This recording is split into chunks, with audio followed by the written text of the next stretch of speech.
My name is Ethan Cole. I was 44 years old, and I lived outside Riverview, North Carolina, where I worked as a civil engineer and kept a small cattle ranch my father left me. At dawn that October morning, Max, my old black and white shepherd, trotted ahead of me down the slope toward our creek. The air should have smelled like wet leaves and cold stone. Instead, it stung, metallic and sour, like a handful of nails left to rust in vinegar. The water was wrong.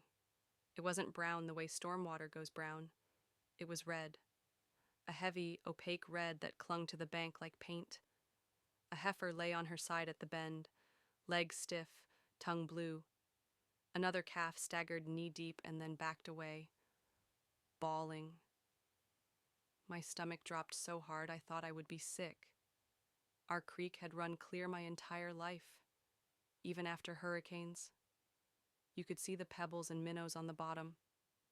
Today I couldn't see my own hand beneath the surface. I knelt, swirled the water, rubbed my fingers together. The grit was fine and slick, clay-laden, the kind that settles in lungs and gills. When I pulled my hand up, it wore a film the color of dried blood. Max whined. I guided him back and tied him to the fence. The heifer's eye was glassy already. I covered her with a tarp and tried to breathe through my sleeve. Upstream, beyond a line of loblolly pines, sat the new HOA subdivision Willow Glen built on the ridge where our woods used to be. Months earlier, I had read their drainage notes at the county office out of habit: one shallow, grassed basin, a single pipe outfall, and a broad spillway. It was the cheapest stormwater option you could legally stamp. The developer had smiled through the hearing and said the basin would fit the community's needs. I'd warned the commissioner privately it didn't fit the land's. He'd thanked me, then voted yes.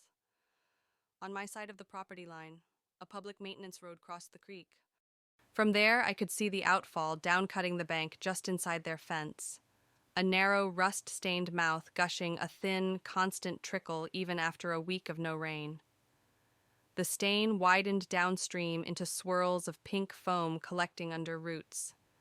Whatever that basin was supposed to hold, it was bleeding when the sky was dry. In a real storm, it would roar. I pulled a clean mason jar from my jacket habit from field inspections, waded in, and captured a sample. The smell hit stronger once the lid sealed, the way a jar traps whatever truth the air tries to hide. I took photos of the bank, the fish kills, the heifer, the outfall.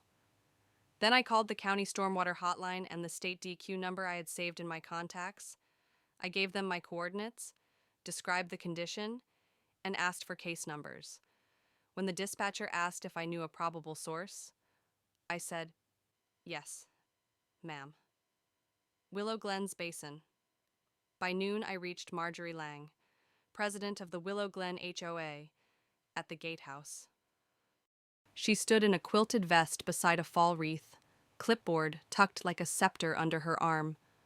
I told her what I'd found. She looked at the jar as though I'd offered her a dead rat. "Mr. Cole," she said, chin lifting, "our community follows every requirement. If your cattle are dying, perhaps you should examine your own pasture management. Agricultural runoff is notorious. I kept my voice even. I manage my land.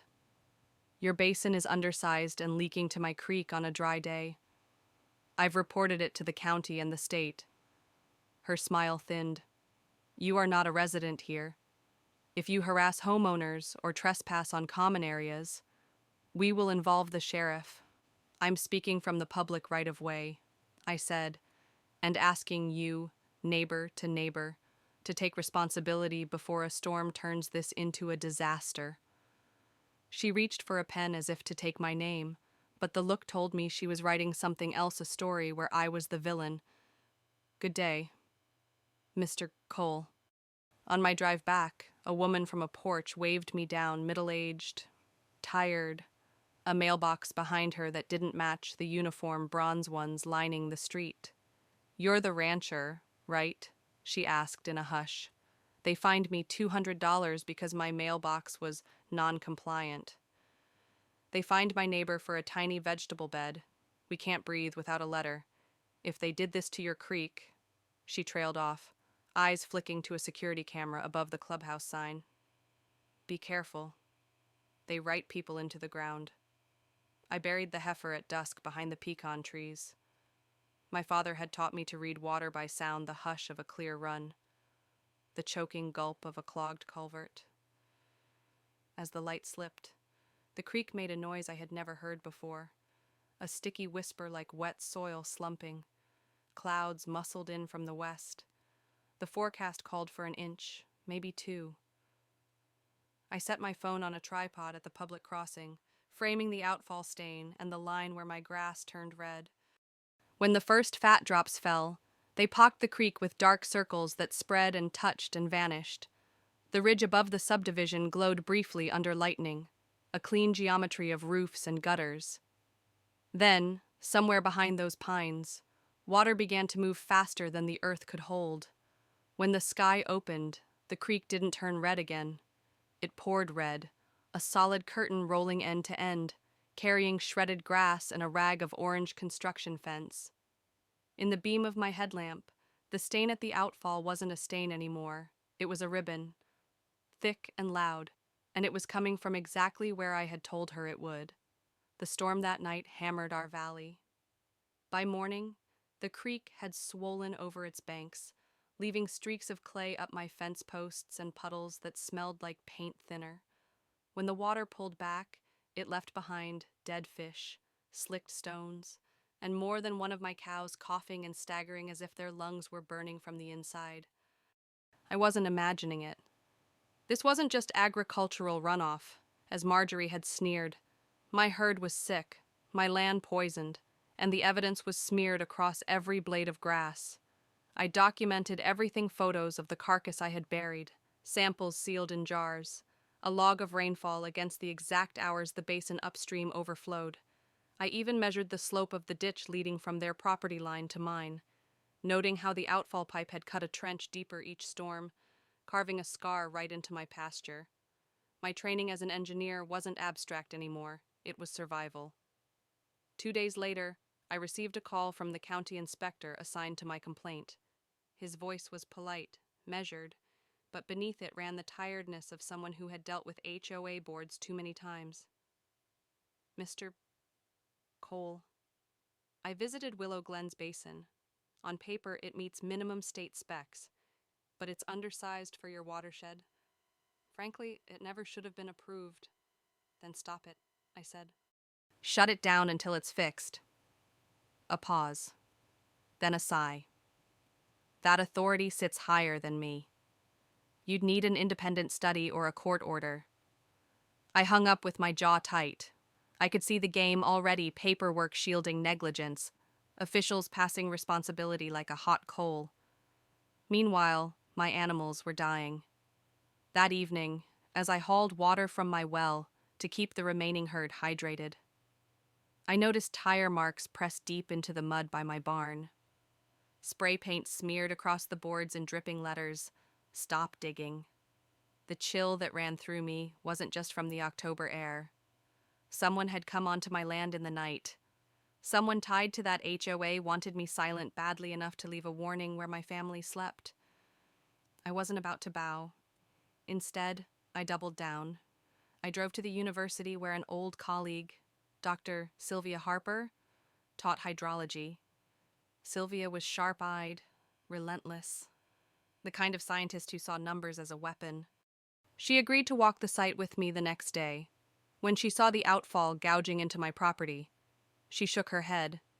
This isn't just negligent, it's predictable. They designed this basin for a 2-year storm. With your terrain, you need at least a 10-year standard. Every major rain will flush sediment straight into your creek. We took samples, surveyed elevations, and by dusk, Sylvia had a sketch of flow rates that looked damning. Give me 2 weeks, she said. I'll put together a full report. But Ethan, this isn't going to be a slap on the wrist. If I'm right, they knowingly cut costs by undersizing. That implicates the developer and whoever signed off on the HOA's maintenance budget. Her words landed heavy. I'd expected negligence, corner cutting, but knowingly cutting costs. leaving my land to drown in their runoff that was more than sloppy. That was fraud. I went home that night exhausted but certain. The Red Creek wasn't just a freak accident of rain. It was evidence of a system built to fail, shielded by a president who would rather accuse me than admit her empire was rotten. And as I looked at the fading spray paint on my barn, I knew one thing for certain if I kept pushing. Marjorie Lang wasn't going to sit quietly on her throne.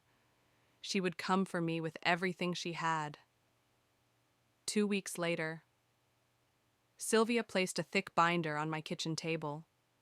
Max sat at her feet while she flipped page after page rainfall charts, soil tests, chemical analyses. "This isn't just clay," she said, tapping a graph. "I'm detecting elevated nitrates, hydraulic cement residue, even traces of petroleum hydrocarbons.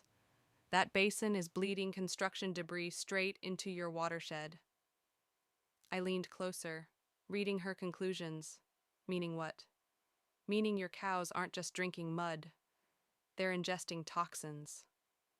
I thought of the heifer I'd buried, of the calves coughing against the fence line. Rage boiled so hot I had to grip the chair. "So they didn't just build it cheap, they poisoned my herd," Sylvia nodded grimly. "And the scary part. It matches the signature of fill material I've seen in other rushed subdivisions. If they used off-spec waste to line that basin, it's deliberate cost-cutting, not an accident." Her report was the bullet I needed. My lawyer, Thomas Yates, agreed to file notice to both the county and the state, attaching the findings.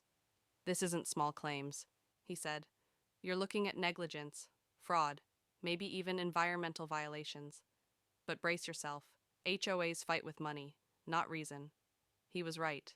Within days, a letter arrived on embossed HOA stationery. It accused me of slander, threatened a civil suit if I continued to spread malicious fabrications, and hinted I might be liable for damages to community reputation. At the bottom was Marjorie's flourish of a signature. I drove to the subdivision that evening, the binder under my arm. A community meeting was in progress in their clubhouse.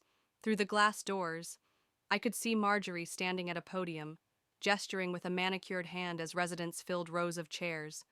Some looked bored, others wary.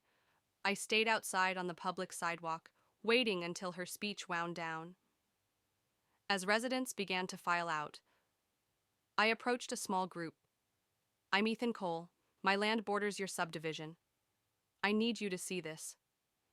I held up Sylvia's report, showing photographs of the creek, the outfall, the dead fish. One man in a golf shirt frowned.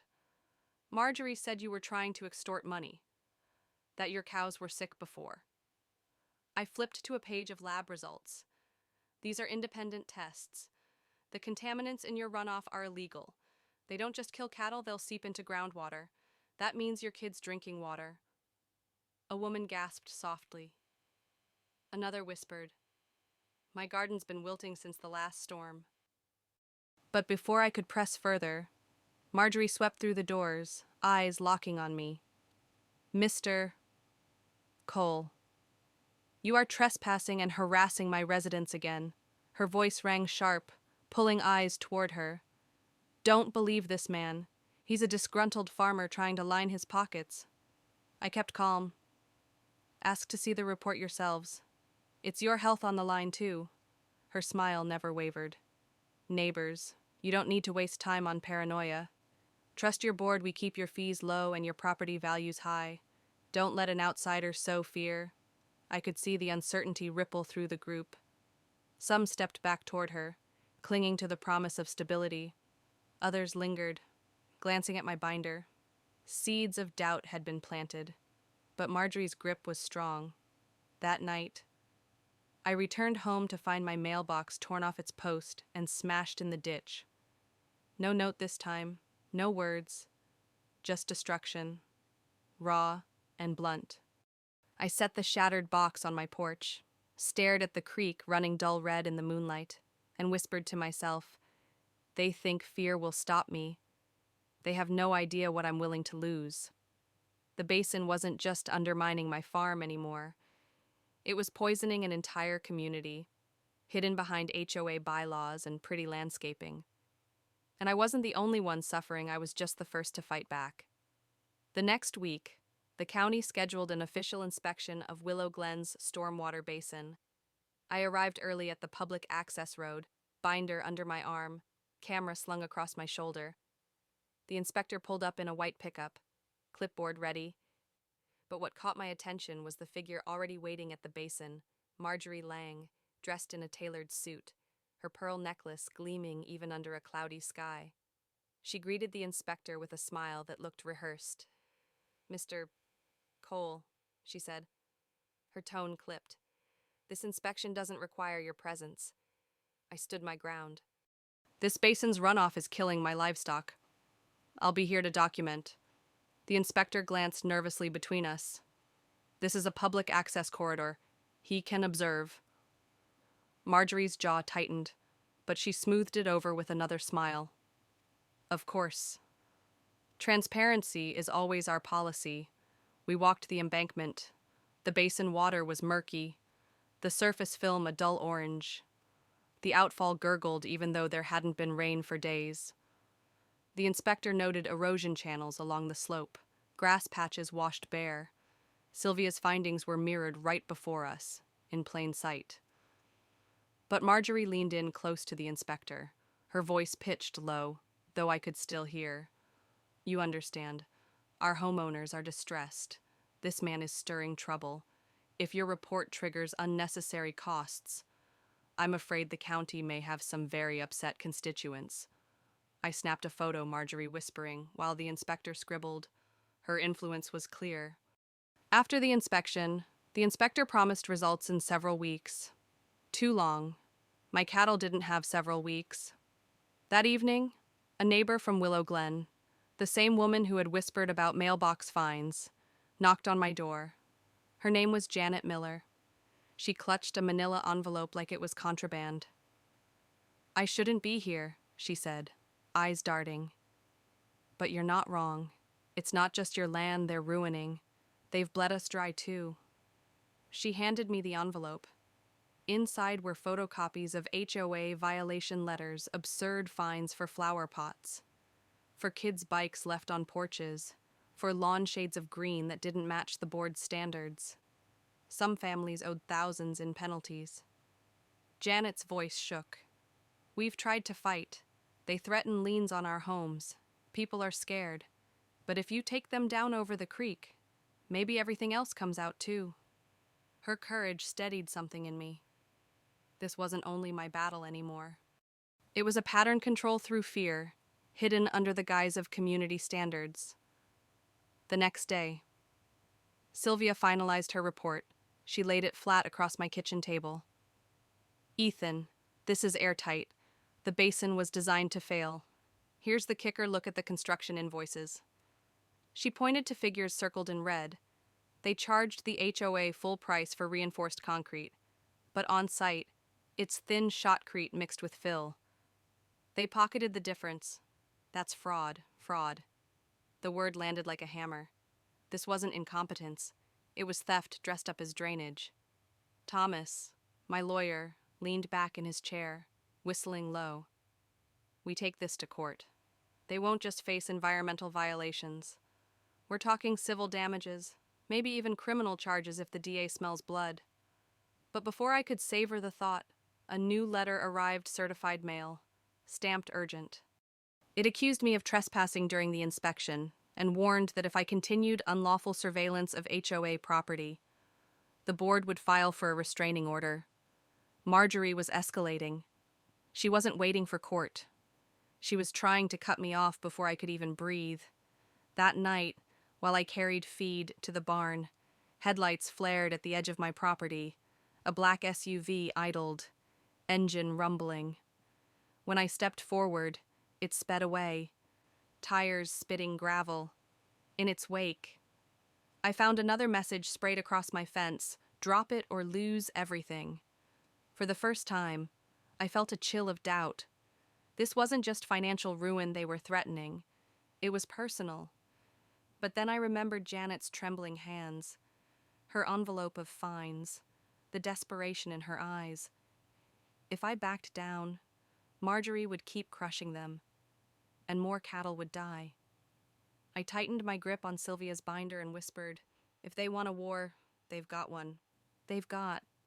3 days later, the HOA held its monthly meeting at the Willow Glen Clubhouse. The notice, posted online, mentioned community concerns about stormwater management. It was the opening I needed, with Thomas at my side and Sylvia carrying her report. We walked into a room lined with folding chairs, where more than 50 homeowners murmured anxiously. Marjorie stood at the front, crisp blazer buttoned, her pearls catching the light. When she saw me enter, her lips pressed into a thin line. "Ladies and gentlemen," she began, voice rich with practiced warmth. "Thank you for coming. I know you've heard rumors, wild accusations from outside parties that threaten the reputation of our beautiful community. Tonight, I'll set the record straight." She launched into a presentation about environmental challenges, claiming heavy rains and upstream farms were the real culprits. Her slides showed stock images of muddy fields and cows standing in puddles. My cows. My land, taken from public Google shots, used as her scapegoat. I couldn't stay silent. When she paused for applause, I rose. "My name is Ethan Cole. My ranch borders this subdivision. What you've seen tonight is misdirection. Your basin is undersized, leaking contaminated water, and killing livestock. I have independent data to prove it." A ripple of unease passed through the room. Sylvia stepped forward, laying her binder on the front table. "I'm Dr. Sylvia Harper, hydrologist. I've analyzed the site.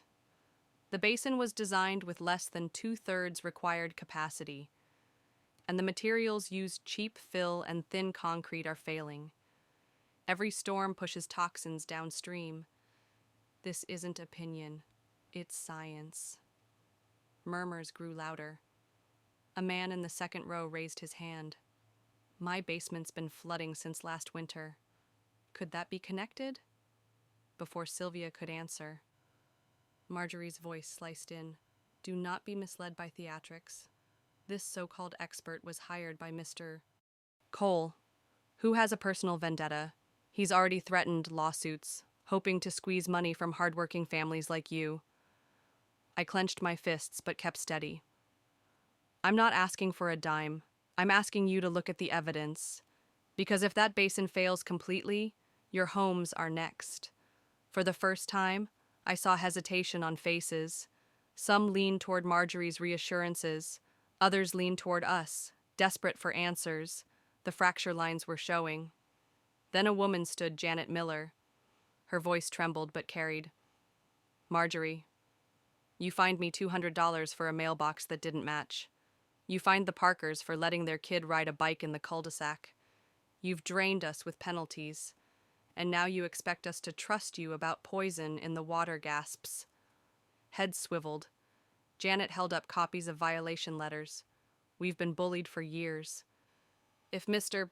Cole's right, then you're not just greedy, you're dangerous." The room erupted, some shouting at Janet, others shouting at Marjorie. A man in the back yelled, "My daughter's been sick since the last flood. What if it's the water?" Marjorie slammed her clipboard on the podium. "Enough. This meeting is adjourned. Any further slander will be dealt with legally."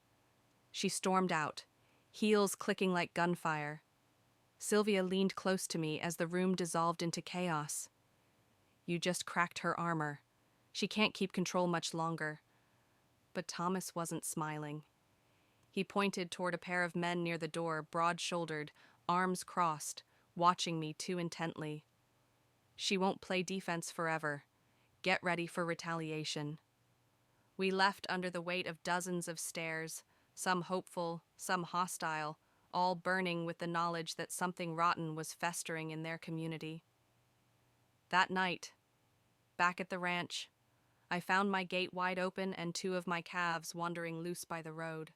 Someone had cut the chain. Ah. I herded them back, trembling, knowing this wasn't carelessness. It was a warning, sharper than paint on a fence. And the message was clear. Marjorie Lang was done whispering. She was ready to fight dirty. The morning after the meeting, I drove into town for supplies. As I walked back to my truck, a folded note was wedged beneath the windshield wiper. The words were scrawled in thick black marker, "Drop the lawsuit, or you'll bury more than cattle." I froze in the parking lot, staring at the threat. People bustled past with grocery bags, oblivious. I slipped the note into my pocket, heart pounding, and scanned the rows of cars.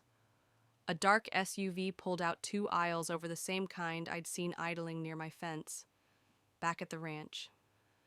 Thomas read the note with a grim shake of his head. Classic intimidation. Don't respond. Don't retaliate. We'll log it and add it to the harassment file.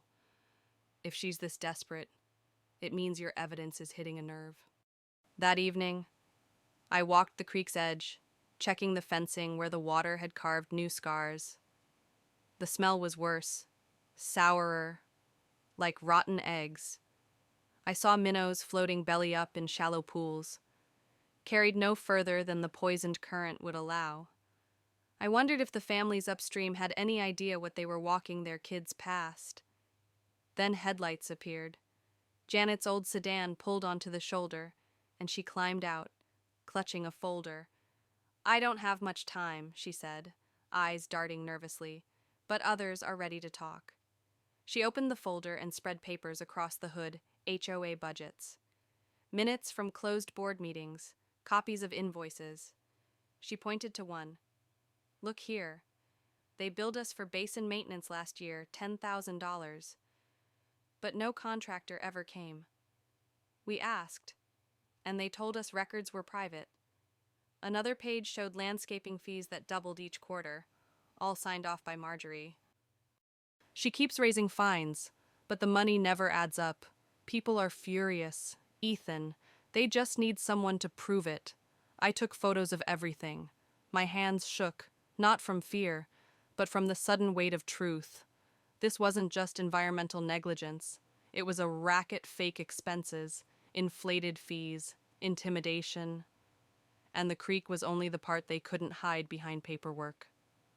Later that night, I sat at my kitchen table with Sylvia and Thomas. The binder of hydrology data lay open beside Janet's papers, 2 threads twined into one: poisoned water and poisoned governance. Sylvia said quietly, "If we connect these dots, basin fraud and financial fraud, you don't just have a lawsuit. You have a case that could dismantle their entire board," Thomas added. "But understand, if we push this forward, Marjorie will come at you harder. She'll smear your name in every corner of this county." I looked out the window toward the dark silhouette of the subdivision. Rooftops lined like teeth against the horizon. She already tried, but the more she lies, the more truth we uncover. As if punctuating my words, thunder rumbled. Another storm was rolling in, and with every drop that fell, the basin would betray itself again. When the rain hit, I pulled on my boots and headed back to the outfall with my camera. In the beam of my headlamp, the water roared thicker, redder than ever. Behind me, tires crunched gravel. I turned, and the same black SUV idled 30 yards back, headlights glaring. The driver's window rolled down. For a moment, silence but for the rain. Then a voice cut through: "Walk away. Cole, or next time, it's not the cows." The window snapped shut, and the SUV sped off into the storm. My fists clenched around the camera. Fear pressed against my chest, but I forced myself to keep filming the torrent, because the proof was right here, rushing past my boots. And I knew then there was no turning back. The storm left the ranch in ruin. By dawn, the creek had swollen over its banks again, cutting a muddy scar across my pasture. 3 more calves were down, 2 struggling weakly, 1 already gone. I stood over the carcass with rain still dripping off my jacket and felt a heat rise inside me that no downpour could cool. This wasn't nature. This was sabotage wrapped in bureaucracy. I buried the calf under the pecan trees, same as the first, and swore aloud, "No more graves." That afternoon, I drove to Janet's house. She pulled me into her kitchen quickly, closing blinds as if the walls had ears, Papers littered the table ledgers, invoices, and HOA meeting notes she had smuggled out of a storage box labeled Community Records. Ethan, look at this. She jabbed a finger at a line item stormwater basin reinforcement, $25,000, paid last year. But there was never a crew, no trucks, nothing. I asked around, no one saw a thing. They collected the money from our dues, but the basin never got touched. I flipped to another invoice, stamped with the name of a company I recognized. Greenbuild Services. I read. They don't exist. I checked the state contractor registry. This is a shell. Janet's eyes shone with a mix of fear and relief. I knew it. We all knew it. But saying anything just meant another violation letter on the doorstep. She lowered her voice. Now you have proof. Use it. I scanned the documents with my phone. Every page a nail for Marjorie's coffin. Later, back at the ranch. Sylvia studied the files with me and Thomas. This isn't just corner cutting, she said. It's embezzlement. They billed residents for maintenance that never happened. That money had to go somewhere. Thomas leaned back, frowning. If we trace the bank accounts tied to these invoices, we'll know. But that takes discovery court power. Until then, we need a whistleblower. As if fate answered, my phone buzzed with an unknown number. I hesitated, then picked up Mr. Cole. A man's voice, rough, low. Name's Richard Hall. I used to sit on that HOA board until Marjorie forced me out. I've been watching what you're doing. My pulse quickened. Why are you calling me? Because you're right. The basin was built cheap. The contracts were fake. Marjorie funneled funds through those shell companies straight into her own accounts. I've got copies of emails. But if I come forward alone, they'll bury me. You want the truth? Meet me tomorrow night. Old diner on Highway 17. The line went dead before I could reply. Sylvia raised an eyebrow. Do you trust him? No. I admitted, staring at my phone. But if he has what he says, it could blow this wide open. That night, I couldn't sleep. The rain had stopped, but the smell of mud and decay still clung to the air. I walked to the creek with a lantern. Its surface glimmered with the faint sheen of oil, rainbow threads twisting in the current. And there, stuck against the bank, floated a piece of paper, waterlogged but legible, another HOA violation notice, addressed to Janet Miller, for improper lawn ornamentation. The absurdity of it caught in my throat. While Marjorie lined her pockets, she terrorized her neighbors with fines for bird baths and flowers. I held the soggy paper, lantern light flickering across it, and felt my resolve harden. This wasn't only my fight anymore. It was a battle for everyone they'd silenced. Tomorrow, I would meet Richard Hall. And if his evidence was real, Marjorie Lang was about to face a reckoning she couldn't talk her way out of. The diner on Highway 17 hadn't changed in 30 years. Its neon sign flickered weakly, and the smell of bacon grease clung to the air even before I stepped through the door. Richard Hall was already there, seated in a corner booth, his back to the wall. He looked older than his 50-odd years, shoulders hunched, eyes darting like a man who'd learned to expect betrayal. Cole, he said, sliding a mug of coffee across the table. Sit. We don't have long. I studied him a moment, weathered face, hands scarred from some old trade, maybe construction. He wasn't polished like Marjorie's board members. He looked tired, guilty even. You said you had proof, I said. He pulled a flash drive from his pocket and set it on the Formica. Board emails, contracts, bank transfers. I kept copies before she forced me out. Marjorie didn't just cut corners on the basin, she orchestrated a slush fund. HOA dues went to shell contractors, then straight into her personal accounts. I watched it happen. Why didn't you go public? Richard's jaw tightened. I tried. The moment I raised questions, she branded me unstable, sent letters to homeowners saying I'd threatened her. My wife couldn't take the harassment. We left the neighborhood. She wins by fear. I pocketed the drive, my pulse steady. Then it's time someone else stood up. Richard leaned in, his voice low. Careful. She has friends in county offices, maybe even higher. If you use this, she'll come at you with everything lawsuits, smear campaigns, worse. But if you don't, she'll bury more calves before the year's out.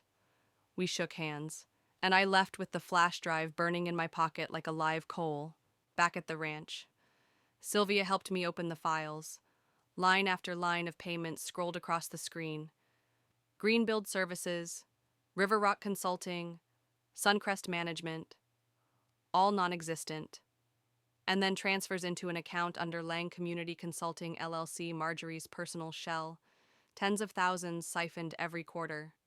This is it, Sylvia whispered. The smoking gun. Thomas tapped the screen. With this, we can file for injunction and full discovery. She won't just face civil damages, this is embezzlement.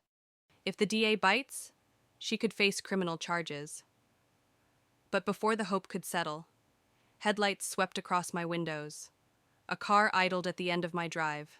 I stepped out onto the porch, hand resting on the railing. The engine revved, then roared away, tires spitting gravel. When I walked to the gate, a plastic bag hung from the latch. Inside was one of my own ranch signs, ripped from the fence and spray-painted in red traitor. I carried it inside, laid it on the table beside the flash drive. Fear pressed at the edges of my mind, but I shoved it down. Evidence this strong meant we were close, too close for Marjorie to feel safe. The next morning, I filed a motion with Thomas to present the drive in court. We knew retaliation would follow, but the case had teeth now. As we left the courthouse, Sylvia squeezed my arm. You've turned the tide, Ethan. But brace yourself, the storm's about to break. That evening, the creek rose again under another storm. I stood at the bank with my camera, recording as red torrents tore through the channel. In the distance, across the fence, HOA floodlights flicked on one by one, glaring into the night. I realized then that Marjorie wasn't just defending her money. She was defending an empire built on fear, lies, and stolen dollars. And empires, when cornered, don't crumble quietly. 2 days after we filed the motion, Thomas called me to his office. The flash drive had been authenticated by a forensic accountant. Every transaction lined up the HOA, collected dues, billed fake contractors, and within days the money moved into Marjorie's shell company. For years she had siphoned funds under the guise of community maintenance.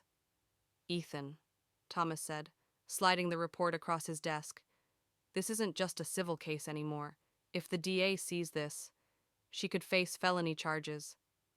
We need to prepare for her counterattack. Counterattack came faster than expected. That evening, an envelope appeared in my mailbox, HOA letterhead, but no postage. Inside was a lawsuit naming me as the defendant. They accused me of harassment, defamation, trespass, and intentional interference with community governance. The damages they sought $500,000. I laughed bitterly, tossing the papers on the table. She's trying to bankrupt me before I can touch her. Sylvia's face hardened. It means she knows you've got her cornered. But the laugh faded when I opened my email later that night. A message from an anonymous account flashed on the screen. Cows die first. Family next. Attached was a photo of my daughter, Sarah, walking to her car outside her college library. My hands shook as I slammed the laptop shut. Whoever sent it had followed her. This had gone beyond intimidation. It was a threat to my blood. I called Sarah immediately, my voice breaking as I told her to stay with friends and let campus security know. When I hung up, rage replaced fear. Marjorie had crossed a line no one could excuse. If she thought threats would silence me, she had miscalculated. The next morning, I drove back to Willow Glen with Sylvia and Thomas. We weren't there to confront Marjorie directly. We wanted residents to see the truth. In the clubhouse parking lot, Thomas set up a projector and Sylvia presented the hydrology report to any homeowner willing to listen. Photos of dead fish and poisoned water flashed across the screen.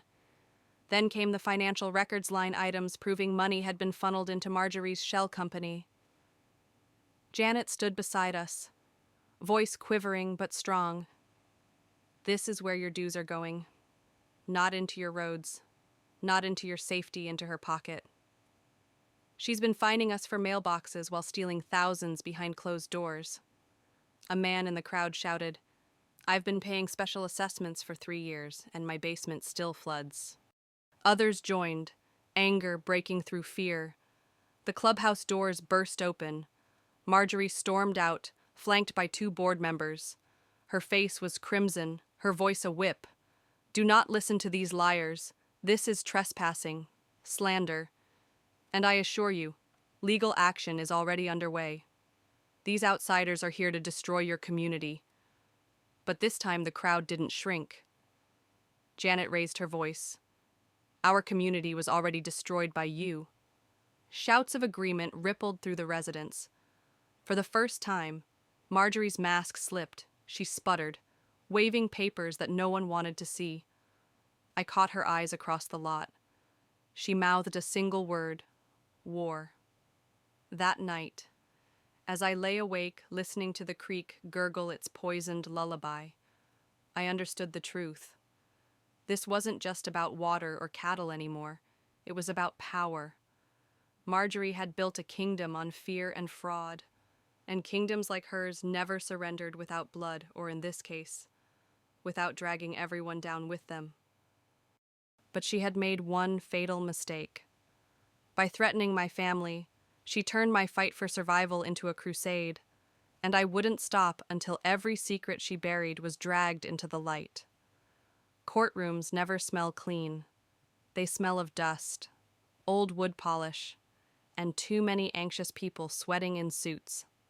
As I sat at the plaintiff's table beside Thomas, binder stacked high with evidence, I felt the weight of months pressing down on me: dead calves, poisoned water, threats on fences, and inboxes. Today, it would all come to a head. Across the aisle, Marjorie Lang sat stiff-backed in a navy skirt suit, pearls in place, her expression carved from stone. 2 other board members flanked her, whispering like dutiful courtiers. Behind them, rows of Willow Glen homeowners filled the gallery, some glaring at me, others whispering nervously. Janet caught my eye from the second row and gave the faintest nod. The judge, a heavy-set man with glasses perched low, called the case to order.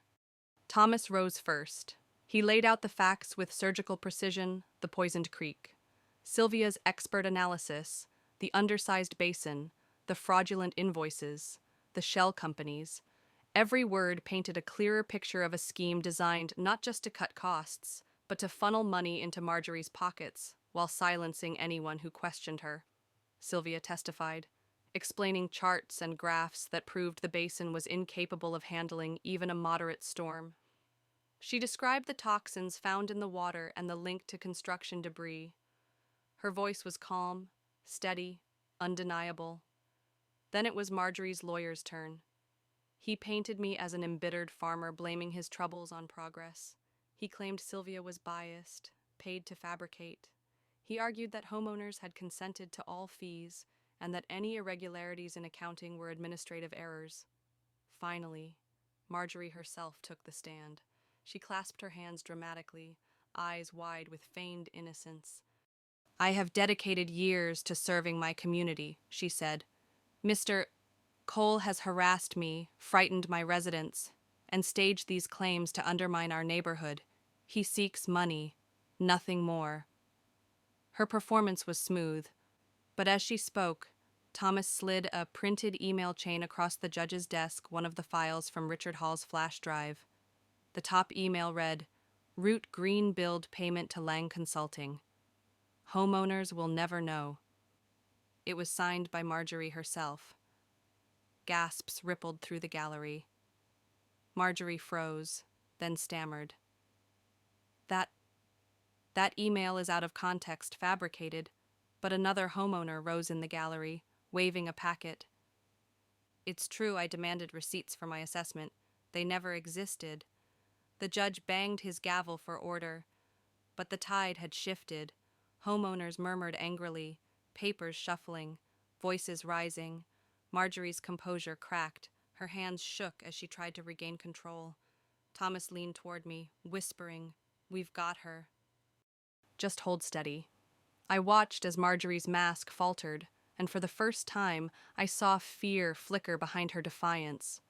The evidence was too strong, the residents too fed up. Still, I knew she wasn't finished. A woman like Marjorie wouldn't accept defeat quietly. She would lash out, and the real storm was about to break inside these walls. The judge recessed for lunch, but the courtroom didn't quiet. Homeowners gathered in clusters, voices rising, the tension of years of frustration boiling over. I caught fragments as I passed. She fined me for a birdbath. Our dues went up 3 times and nothing ever got fixed. All this time she was stealing from us. Marjorie remained at her table, lips pressed tight, her attorney whispering furiously in her ear. She didn't look at me once, not because she was ignoring me, but because she couldn't. The facade was cracking. In the hallway, Janet hurried up, clutching another envelope. "Ethan, more people are coming forward. Look." Inside were affidavits from half a dozen residents, each listing absurd violations, unexplained assessments, and threats of liens if they didn't pay. It was a chorus of oppression, years of paper bullets fired by Marjorie's hand. Thomas smiled grimly. "The judge won't be able to call this coincidence." She built her power on fear. Now fear's working against her. When court resumed, Thomas called Janet to the stand. Her voice trembled at first, but grew steadier with every word. She described the night she handed me her violation letters, how neighbors had been silenced with intimidation, how the board had mocked anyone who asked for transparency. Marjorie's attorney objected repeatedly, but each time the judge overruled. The gallery leaned in closer, homeowners gripping each other's hands as Janet spoke the words they'd been too afraid to say. Then Thomas presented the financial analysis, Richard Hall's files, cross-checked by the forensic accountant. Charts projected on the wall showed dues flowing in and, like clockwork, transfers out to shell companies. A paper trail as clear as the poisoned creek that started it all. The courtroom erupted. Residents shouted, some standing, others cursing under their breath. The bailiff had to call for order. Finally, Marjorie herself was recalled to the stand. She walked stiffly, eyes narrowed, as if sheer force of will could still hold her empire together. Thomas approached slowly. "Mrs. Lang, did you authorize payments to Greenbuild Services?" "Yes," she said, chin high, "for legitimate maintenance. Are you aware Greenbuild Services does not exist?" She blinked, faltered. That's not correct. They're a subcontractor." Thomas handed her a state registry printout. "No such entity has ever been licensed. Yet here are your signatures authorizing payments totaling $42,000. The silence was suffocating. Marjorie's jaw worked. She shifted in her chair. If errors were made, they were administrative, not intentional. Thomas leaned closer. "Then how do you explain transfers from those same invoices into Lang Community Consulting LLC, your personal shell?" He clicked to the final slide. Her name, her account number, her withdrawals. Gasps again. The gallery was a storm. Marjorie's composure shattered. She shot to her feet, voice cracking. "This is a conspiracy. He's manipulating you all. He poisoned his own cattle just to blame us." The judge's gavel slammed, calling for order, but the damage was done. The queen bee had stung herself. Her shrill denial exposed desperation no lawyer could polish. As bailiffs calmed the room, I exhaled slowly. We had cornered her. Still, a voice inside me whispered caution. Desperate people strike hardest when they know they're falling. And by the way, Marjorie's hands trembled as she sat back down. I knew the fall was only beginning. The judge called the room back to order. but the tension felt like a live wire strung across every bench. Homeowners leaned forward, whispering furiously. I could see it in their faces. Fear was giving way to fury. Marjorie's attorney tried one last gambit. He called a board member, a nervous man named Victor, to testify that all spending had been approved by committee, but under cross-examination, Victor cracked. His voice trembled as Thomas pressed him with documents. Mr. Lewis, are these your initials on the approval line? Yes, he whispered. And were you ever shown invoices for the work actually performed? No. So you approved tens of thousands of dollars in spending without proof it was real. Victor's shoulders sagged. She told us it was standard practice. That questioning would only confuse residents. I didn't want to lose my position. The gallery exploded. Shouts filled the air. Fraud thieves. We paid for this. Bailiffs barked for silence.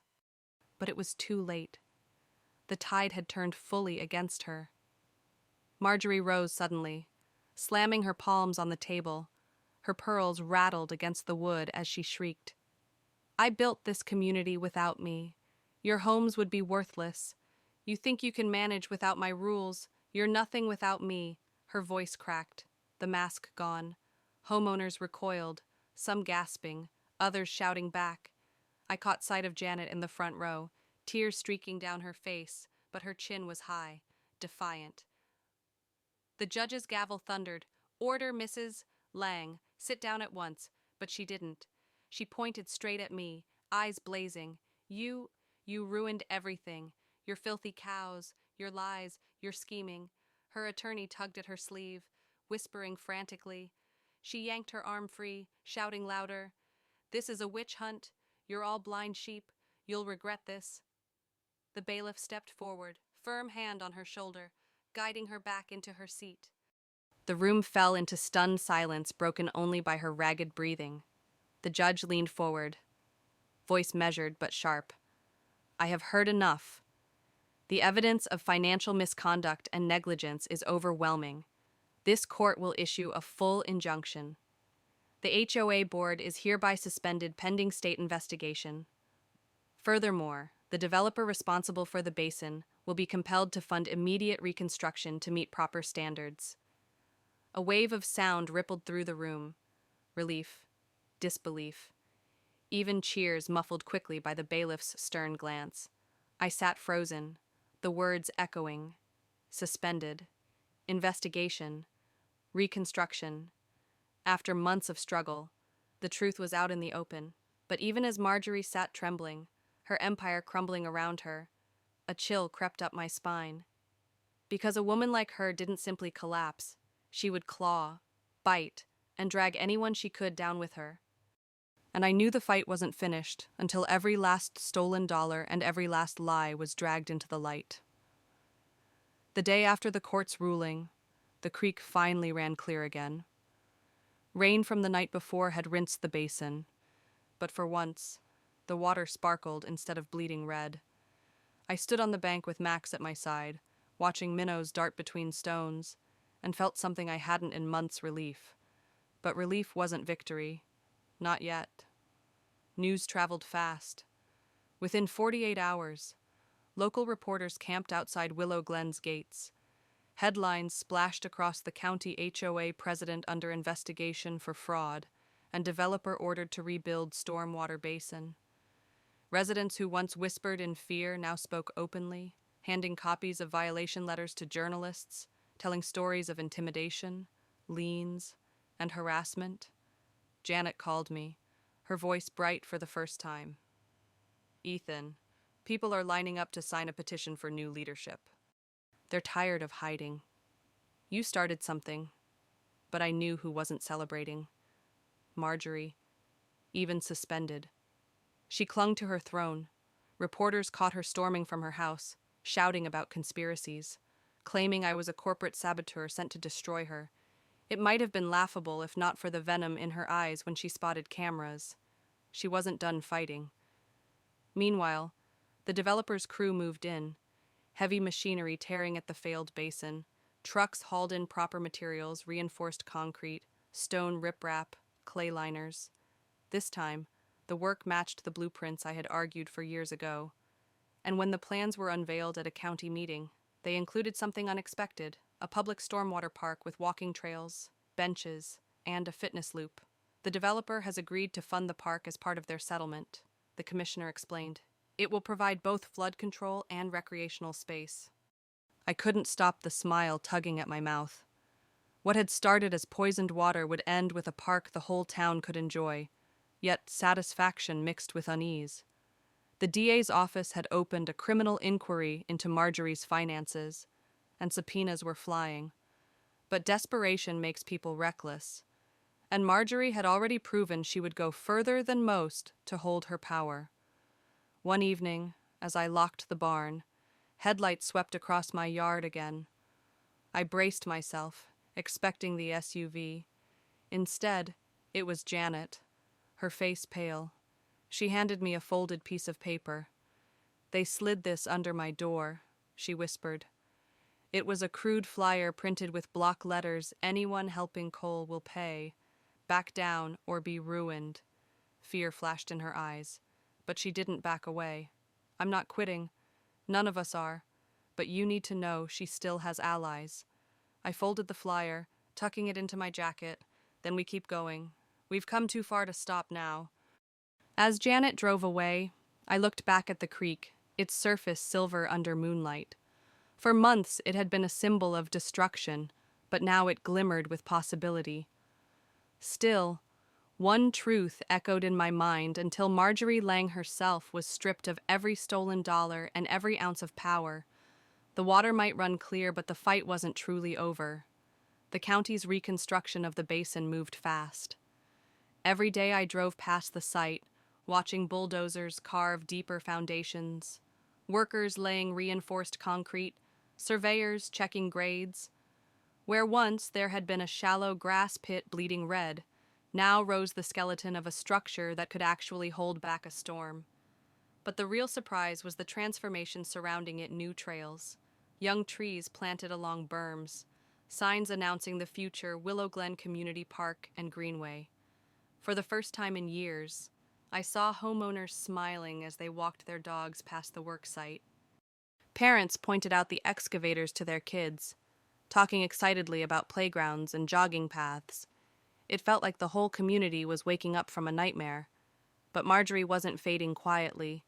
News broke that state investigators had frozen her accounts. Reporters uncovered the shell companies tied directly to her name, even her purchase of a lakefront villa 3 counties over. Footage of her storming out of her house in sunglasses, shouting at cameras, aired nightly. Thomas handed me a stack of updates one morning. The DA's moving forward: embezzlement, fraud, possibly racketeering if they tie in her accomplices.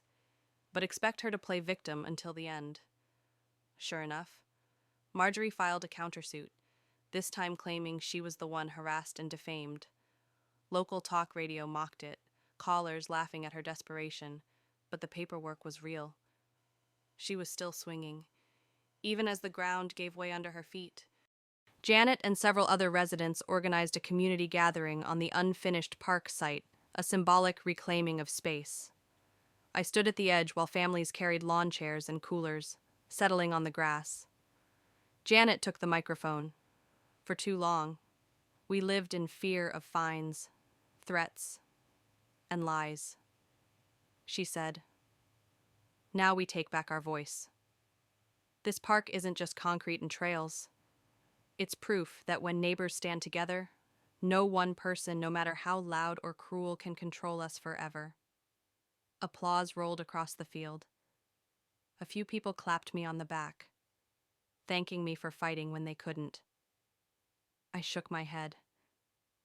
I didn't do this alone. You all had to speak too. But later that night, as the crowd dispersed and laughter faded, I found another message waiting. Spray paint across the side of my mailbox. The letters jagged and furious. "This isn't over." I stared at it under the porch light, exhaustion washing through me. No one needed to sign it, I knew, whose rage still burned, even stripped of money, suspended from power. Marjorie Lang couldn't let go. Sylvia's words echoed in my memory. Desperate people strike hardest when they're falling. And as much as I wanted to believe the battle was over, that red graffiti told me one final storm was still on its way. The final storm came not from the sky, but from a courtroom once again. Weeks later. By then, the new retention park was nearly complete paved trails curling around a basin lined with stone. Benches overlooking a stretch of water that no longer ran red.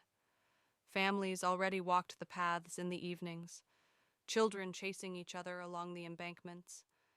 It was a future I had barely dared to imagine in those nights I buried calves under pecan trees, but Marjorie's reckoning was still unfolding. The DA's office filed formal charges: embezzlement, fraud, falsification of records. Reporters swarmed the courthouse, cameras flashing as she was escorted inside, her pearls replaced by a plain gray blazer. She didn't look like a queen bee anymore. She looked like a cornered animal, brittle and furious. I testified again, presenting the evidence Richard Hall had given me, supported by Sylvia's expert report and Janet's testimony. Dozens of residents followed, each one stepping forward to describe the years of intimidation, the absurd fines, the fear of liens. One by one, their voices layered into a chorus that stripped away every excuse Marjorie clung to. When the verdict came, it was clear guilty. Her accounts were seized, her assets liquidated, her villa repossessed. The judge's gavel fell with a finality that seemed to echo far beyond the walls of the courthouse. Outside, Janet hugged me, tears streaming. It's over. Ethan. She can't hurt us anymore. I wanted to believe it. As we walked back to the cars, news crews clustered, shoving microphones toward me. I told them the truth. This wasn't just about cattle or one poisoned creek. It was about neighbors who deserved honesty instead of fear. No community should be ruled by lies. Weeks later, the Willow Glen Community Park opened. The basin gleamed under the sun, water calm and clean. A ribbon was cut. Children ran laughing across the trail. And for the first time in years, the subdivision felt like a community instead of a prison. Standing at the edge of the creek, Max at my side, I watched the current shimmer clear and strong. My cattle grazed peacefully nearby, no longer coughing, no longer afraid of the water. Justice had been served, not just for me, but for every family Marjorie had silenced. She lost everything: her title, her wealth, her illusion of control.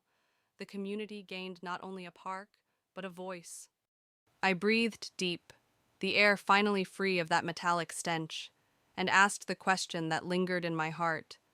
How many more neighborhoods across this country are still drowning quietly under leaders like her, waiting for someone to stand up and fight?